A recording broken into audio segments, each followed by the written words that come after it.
En el mundo devastado por la guerra de la Britania anglosajona, los reyes eran recordados por su poder, conquistas y derramamiento de sangre, pero pocos fueron recordados como lo fue Osvaldo de Northumbria. Osvaldo no fue simplemente un rey, se convirtió en algo mucho más grande en la imaginación de la Britania medieval, un santo guerrero, un gobernante sagrado cuya memoria inspiró devoción durante siglos después de su muerte. Como rey de Northumbria, Osvaldo gobernó uno de los reinos más poderosos de la Inglaterra de los primeros tiempos, uniendo Bernicia y Deira bajo una sola corona. Su autoridad se extendía más allá de Northumbria y fue reconocido como Bred Bredwalda, el señor supremo de Britania, un título reservado para los pocos reyes cuya influencia dominaba el mundo anglosajón. Pero el legado de Osvaldo no terminó con su reinado. Después de su muerte, su reputación se transformó en algo casi legendario. Un poderoso culto medieval creció a su alrededor, alimentado por historias de santidad, milagros, reliquias y favor divino. Para sus seguidores, Osvaldo no era solo un rey caído, era un protector sagrado, una figura similar a un mártir y un símbolo de la realeza cristiana. Su cuerpo, sus reliquias e incluso los lugares relacionados con él se convirtieron en objetos de intensa devoción. En toda la Inglaterra medieval y más allá, el nombre de Osvaldo tenía un peso extraordinario. Se le dedicaron iglesias, los peregrinos lo honraban y los cronistas lo elogiaban. Su imagen se convirtió en uno de los grandes ejemplos del rey guerrero santo. Esta es su historia. Nació en la Casa Real de Bernicia, el reino anglo del norte que se convertiría en una de las dos mitades de Northumbria. Su padre fue Etelfrido, uno de los reyes guerreros más temidos de la Britania anglosajona de los primeros tiempos, un gobernante pagano recordado por su poder militar, su ambición despiadada y su dominio del norte. Etelfrido fue el primer gran rey en unir Bernicia y Deira bajo un solo gobierno, creando la base política de lo que se convertiría en el reino de Northumbria.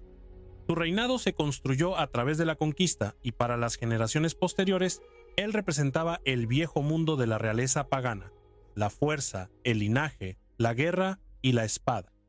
Osvaldo nació en ese mundo. No fue criado como el hijo de un santo pacífico, sino como el hijo de una dinastía endurecida por la batalla. Su familia pertenecía a una élite gobernante donde el poder real se ganaba y se defendía mediante la violencia.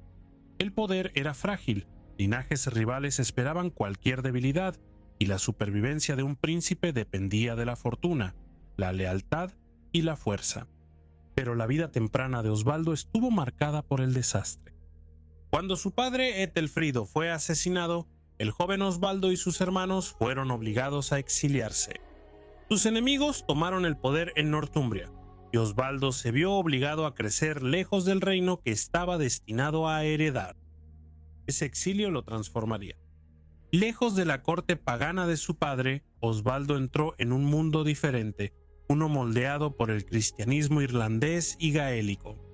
Pasó parte de su juventud entre la gente de Dalriata y la comunidad cristiana vinculada a Iona, donde conoció la fe que más tarde definiría su reinado y su memoria. Así que la identidad de Osvaldo se forjó entre dos mundos, la ascendencia guerrera pagana de Etelfrido, el primer gran unificador de Northumbria, y la cultura cristiana del exilio que lo formó en un nuevo tipo de príncipe. Cuando Etelfrido murió, Edwin se convirtió en el rey de Northumbria y devolvió al poder a la dinastía de Deira. Bajo su mando, Northumbria se elevó como uno de los reinos dominantes de Bretaña. Al igual que Etelfrido antes que él, Edwin fue un gobernante de gran ambición, pero su reinado marcó un punto de inflexión importante, la llegada y expansión del cristianismo en la corte de Northumbria. La conversión de Edwin se convirtió en uno de los momentos decisivos en la historia religiosa del norte. A través de sus conexiones matrimoniales y la misión de Pablo Paulino, el cristianismo entró en la familia real y ganó fuerza política. La nueva fe no era simplemente una creencia privada, se vinculó con la realeza, la diplomacia y la futura identidad de Northumbria. Pero este inicio cristiano era frágil. Cuando Edwin fue asesinado, Northumbria se fracturó una vez más. La unidad que él había construido colapsó y los reinos de Bernicia y Deira se separaron bajo diferentes gobernantes. En este momento de crisis, el cristianismo sufrió un gran revés. La fe que había comenzado a expandirse bajo Edwin de repente perdió a su protector real. En el caos que siguió, el paganismo regresaría. Surgieron dos gobernantes en el norte, Etelfrido, el hermano de Osvaldo en Bernicia, y Osrico, el pariente de Edwin en Deira. Ambos tenían conexiones con el mundo cristiano, pero ambos fueron recordados por escritores cristianos posteriores como quienes abandonaron la fe y regresaron al gobierno pagano. Pero ninguno de los dos pudo traer la paz al norte. Según Beda, Osric intentó sitiar a Cadwallon, el poderoso rey galés que había ayudado a derrocar a Edwin. El asedio terminó en desastre. Cadwallon rompió el asedio, derrotó a Osric y lo mató. Después de esto, Cadwallon mantuvo el poder sobre Bernicia y Deira. Beda recordaba su gobierno como cruel y destructivo. El reinado de Etelfrido fue igual de corto. Con la esperanza de terminar con el derramamiento de sangre, acudió ante Cadwallon para negociar la paz, pero la reunión terminó en traición. Etelfrido fue asesinado y Northumbria quedó sin líder, rota y expuesta. Fue en ese momento cuando Osvaldo, el hermano de Etelfrido, regresó tras unos 17 años de exilio. Había pasado gran parte de su juventud lejos de su tierra natal, posiblemente entre la gente de Dalriata, donde conoció la fe cristiana. Ahora, después de 17 años fuera, regresó para reclamar la corona de Bernicia. La lucha que siguió decidiría el futuro de Northumbria. El ejército galés de Cadwallon parece haber marchado hacia el norte desde York, siguiendo la antigua calzada romana conocida como Deer Street. Oswald, enfrentándose a un enemigo peligroso y probablemente superado en número, eligió cuidadosamente su campo de batalla. Sus hombres tomaron una posición defensiva cerca del muro romano, a unos 6 kilómetros al norte de Hexham. La tradición dice que la noche antes de la batalla, Oswald recibió una visión de San Columba. En la visión, el santo le prometió a Oswald que sería victorioso. Fortalecido por este mensaje, Oswald preparó a su ejército para la batalla que se avecinaba. Dispuso a sus fuerzas de cara al este. Su posición estaba protegida por el propio terreno. El risco de Brady protegía un flanco mientras que la muralla romana protegía el otro. Esto obligó al ejército de Cadwallon a atacar por un espacio estrecho donde no podían aprovechar completamente su superioridad numérica. Antes de que comenzara la batalla, Beda dice que Osvaldo levantó una cruz de madera y rezó con sus hombres. Se cree que las fuerzas galesas eran más numerosas, pero el campo de batalla jugó en su contra. Atrapados entre el peñasco y el muro, no pudieron rodear a los nortumbrios ni desplegar toda su fuerza en la batalla. Nadie sabe exactamente cuánto duró la batalla ni cuántos hombres cayeron, pero finalmente la línea galesa se rompió. Lo que siguió fue una retirada desesperada. Los hombres de Cadwallon huyeron hacia el sur, perseguidos por los nortumbrios. Muchos fueron abatidos mientras huían. Según Beda, el propio Cadwallon fue capturado a unos 16 kilómetros al sur del campo de batalla y luego fue asesinado. Para Osvaldo, la victoria fue asombrosa. Un ejército más pequeño había derrotado a uno más grande, y para los cristianos posteriores el resultado parecía milagroso. El campo de batalla llegó a conocerse como Heavenfield, y con el tiempo se convirtió en un lugar de peregrinación. Ahí la historia de Osvaldo cambió para siempre. Ya no era solo un príncipe exiliado que regresaba para reclamar su herencia. Se convirtió en el rey elegido por Dios, el guerrero de Northumbria, y el santo cuya victoria resonaría a través de los siglos.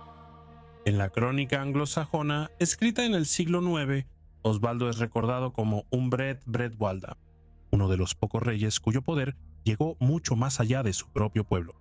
Otro escritor temprano lo describió en términos aún más grandiosos, como un gobernante ordenado por Dios para tener autoridad sobre toda Britania. Es difícil saber hasta dónde realmente se extendía el poder de Osvaldo, pero está claro que fue ampliamente reconocido como un señor supremo. Beda afirmó que Osvaldo puso bajo su gobierno a todos los pueblos y provincias de Britania, los ingleses, los britanos, los escoceses y los pictos. Esto puede ser una exageración, pero muestra la magnitud de la reputación de Osvaldo. Aunque Edwin ya había aceptado el cristianismo en Northumbria años antes, fue Osvaldo quien le dio a la fe sus raíces más profundas en el norte. Poco después de convertirse en rey, pidió a los cristianos irlandeses que enviaran a un obispo para ayudar a convertir a su pueblo. El primer obispo que enviaron fue demasiado severo, y su misión fracasó. Luego llegó Aidan, un misionero más amable y paciente. Osvaldo le dio la isla de Lindisfarne, que se convirtió en el centro del trabajo de Aidan y en una de las grandes esperanzas, lugares sagrados del cristianismo anglosajón. La misión de Aidan fue un éxito, y Osvaldo lo apoyó de cerca. Beda incluso nos cuenta que cuando Aidan predicaba, Osvaldo a veces actuaba como su intérprete, ya que Aidan aún no hablaba inglés antiguo, mientras que Osvaldo había aprendido irlandés durante sus años de exilio. Desde la muerte de Edwin de Northumbria en la batalla de Hatfield Chase, en el año 633, el poder de Northumbria había estado enfrascado en una amarga lucha con Mercia. La caída de Edwin había sido un desastre para los northumbrianos. Había sido uno de los reyes más grandes de su época, aunque Oswaldo había matado a Cadwallon y restaurado el poder de Northumbria, quedaba un enemigo, Penda de Mercia. Penda era uno de los gobernantes más formidables de la Britania anglosajona. Era un rey pagano, un guerrero del antiguo orden y un enemigo implacable de la dominación de Northumbria. Mientras Oswald representaba la realeza cristiana, la santidad y el poder restaurado del norte, Penda representaba la independencia de Mercia, la resistencia pagana y el feroz mundo político al sur del Humber. Desde la muerte de Edwin, Mercia se había interpuesto en el camino de la expansión de Northumbria. Oswald se había convertido en un Bredwalda, un rey cuya autoridad llegaba mucho más allá de Northumbria. Penda no podía permitir que el poder de Northumbria dominara sin control las tierras centrales de Britania.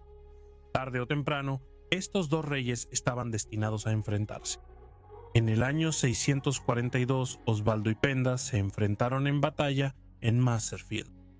Beda da solo un breve relato de la batalla, pero lo que él registra se volvió central en la leyenda de Osvaldo. La lucha salió mal para los northumbrios. Osvaldo vio que estaba rodeado, que la derrota estaba cerca y que muchos de sus hombres estaban a punto de morir. En ese momento final, según Beda, Osvaldo rezó no por sí mismo, sino por las almas de sus soldados. Se dice que exclamó: «Que Dios tenga misericordia de sus almas». Fue esta imagen la que forjó su recuerdo durante siglos, no solo la de un rey muriendo en batalla, sino la de un gobernante cristiano rezando por sus hombres mientras la muerte lo rodeaba. La batalla en sí debió de haber sido brutal. El ejército de Osvaldo fue derrotado y el rey de Northumbria fue abatido. Para Penda fue una gran victoria. El hombre que había restaurado Northumbria, gobernado como señor supremo y extendido el cristianismo por todo el norte, estaba muerto. Pero lo que sucedió después convirtió a Oswald de un rey caído en una figura parecida a un mártir. Después de la batalla, el cuerpo de Oswald fue mutilado. Su cabeza y brazos fueron cortados de su cadáver y colocados en estacas o postes por el enemigo. Para los vencedores paganos, esto pudo haber sido un acto de triunfo y humillación, la exhibición pública de los restos de un rey derrotado. Pero para los cristianos, Juan, se convirtió en algo muy diferente. El cuerpo desmembrado de Osvaldo se convirtió en las reliquias de un santo. Su hermano y sucesor Oswiu recuperó los restos más tarde. La cabeza, los brazos y los huesos de Osvaldo fueron atesorados, trasladados y honrados. Su cuerpo, que los hombres de Penda habían intentado deshonrar, se volvió sagrado. Lo que pretendía ser una señal de derrota se convirtió en prueba de santidad. Beda registra que pronto se asociaron milagros con las reliquias de Osvaldo y con el mismo lugar donde murió. Se creía que la tierra de Maserfield tenía poder curativo porque había sido tocada por su sangre. La gente venía al lugar, tomaba tierra del campo de batalla y la usaba para curaciones. Se decía que se había retirado tanta tierra que quedó un hoyo profundo en el suelo. Su brazo fue recordado con especial reverencia. Beda dice que la mano y el brazo de Osvaldo permanecieron incorruptos, preservados como señal del favor divino. Este ya no era un cuerpo real ordinario. Era el cuerpo de un santo, un rey guerrero cuya santidad se reveló a través de la muerte. El culto a Osvaldo se extendió rápidamente. Se le recordaba como un rey cristiano que había muerto a manos de un enemigo pagano. Su derrota se transformó en una historia de sacrificio, realeza y sufrimiento similar al de un mártir. Las iglesias lo honraban, los peregrinos buscaban sus reliquias, los cronistas lo elogiaban como uno de los grandes gobernantes santos del mundo anglosajón. Pero políticamente las consecuencias de la batalla fueron graves. La muerte de Osvaldo destrozó la unidad que él había construido. Northumbria se dividió una vez más entre sus dos antiguas mitades. En el sur, Deira eligió a su propio rey, Oswine. En el norte, Bernicia pasó al hermano de Oswaldo, Oswiu. El gran reino que Oswaldo había restaurado estaba una vez más dividido. Para Penda, la victoria confirmó a Mercia como una fuerza importante en Britania. Él había ayudado a derrocar a Edwin y ahora había matado a Oswald. Dos grandes reyes de Northumbria habían caído en luchas relacionadas con el poder de Mercia. Penda se convirtió en el gran caudillo pagano que se oponía a los reyes cristianos del norte. Osvaldo pudo haber perdido su reino, su ejército y su vida, pero su muerte dio origen a uno de los cultos reales más poderosos de la Inglaterra temprana. La cabeza cercenada, los brazos levantados en postes, el campo de batalla empapado de sangre, la oración por sus hombres moribundos. Todo eso se convirtió en parte de la creación de un santo. Osvaldo de Northumbria fue recordado no simplemente como un rey derrotado, sino como un santo guerrero, un Bretwalda y un gobernante sagrado cuyo cuerpo, muerte y memoria inspiraron devoción durante siglos. Me gustaría agradecer enormemente a todos mis miembros. Su contribución realmente ayuda a que todos estos videos sean posibles. Un agradecimiento especial a Stephanie Hassan, Teresa Lux y John Sides. Si disfrutaron el video, asegúrense de darle like, suscribirse y compartir. Y los veré pronto en otro History Profiles.